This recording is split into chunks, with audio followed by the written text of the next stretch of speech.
அனைவருக்கும் வணக்கம். Welcome to அபீஸ் ரெசிபி. இன்றைக்கி இந்த வீடியோவில் கிட்ஸ் லஞ்ச் பாக்ஸ் டே 20 தேவுக்கு நாங்கள் என்ன பேக் பண்ணி கொடுத்தோம் அப்படிங்கிறத அவங்க கூட நான் ஷேர் பண்ணியிருக்கேன். நீங்கள் என்ன பேக் பண்ணி கொடுத்தீங்கன்னு கீழே கமெண்ட்ஸில் சொல்லுங்கள், எனக்கு ரொம்ப யூஸ்ஃபுல்லாக இருக்கும்.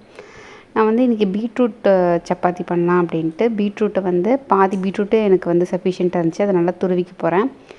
கோதுமை கொஞ்சம் அவனுக்கு மட்டும் கிடையாது, கதிர்க்கும் சேர்த்து எடுத்துக்கிட்டேன். உப்பு, அதுக்கப்புறம் ஓமத்தை நல்லா க்ரஷ் பண்ணி போட்டுக்கோங்க. இதை முதல்ல நல்லா மிக்ஸ் பண்ணிக்கணும். உப்பு ஓமெல்லாம் நல்லா மாவில் மிக்ஸ் ஆகணும். நல்லா மிக்ஸ் ஆனதுக்கப்புறம் நம்ம திருவி வச்சுருக்கிற பீட்ரூட்டை நல்லா திருவி வச்சுருங்க. அப்போ தான் நல்லாயிருக்கும். நம்ம அரைச்சி போட வேண்டாம், நம்ம திருவினாலே போதும். சாரெல்லாம் எடுத்து போட்டு பிசையணும் அப்படிங்கிற மாதிரி கிடையாது. இதை நல்லா மிக்ஸ் பண்ணிட்டு கொஞ்சமாக தண்ணி ஊற்றி நல்லா பிசைஞ்சிக்கலாம்.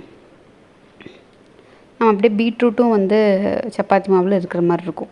இப்போ நல்லா பிசைஞ்சாச்சு, கலரே நல்லா மாறிடுச்சு. இதை நல்லா தேய்ச்சி தோசைக்கல் நல்லா காஞ்சதுக்கப்புறம் நம்ம போட்டுடலாம். இதுக்கு நெய் நல்லாயிருக்கும், கடலெண்ணெய் நல்லாயிருக்கும், தேங்காய் எண்ணெய் கூட நல்லாயிருக்கும். ஸோ நான் இன்றைக்கி ஆயில் தான் போட்டேன், கடலெண்ணெய் தான் போட்டிருக்கேன். நல்லா வேக வச்சு எடுத்து வச்சுருங்க. ஸோ கலர்ஃபுல்லாக இருந்துச்சு அப்படின்னா குழந்தைங்களுக்கு நல்லா விருப்பப்பட்டு சாப்பிடுவாங்க. ஸோ பீட்ரூட் பிடிக்காத குழந்தைங்களே இருக்க முடியாது. ஸோ இதை நான் ட்ரையாங்கிள் ஷேப்பில் கட் பண்ணி வச்சுக்கிட்டேன். நல்லா சாஃப்டாக தான் இருக்கும். ஸோ ஒரு டிஃபனில் பீட்ரூட் சப்பாத்தி. இது தொட்டுக்கருக்கு பார்த்தீங்க அப்படின்னா தக்காளி குருமா. இதுக்கு நான் ஒரு மிக்சர் ஜாரில் கொஞ்சமாக தேங்காய், பூண்டு, இஞ்சி, சோம்பு,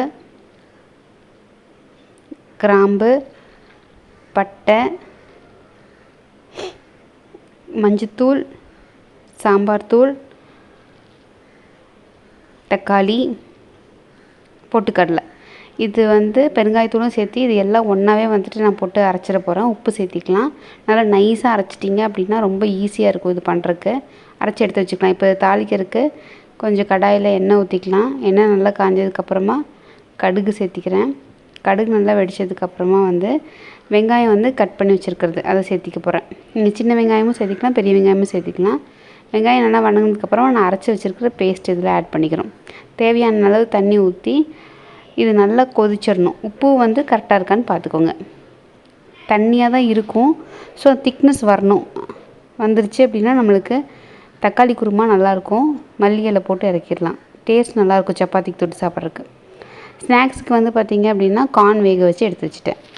இதுதான் நான் லஞ்சுக்கு பேக் பண்ணியிருக்கேன். பீட்ரூட் சப்பாத்தி, தக்காளி குருமா, வேக வச்ச கார்ன். நீங்கள் என்ன பேக் பண்ணீங்கன்னு கீழே கமெண்ட்ஸில் சொல்லுங்கள்.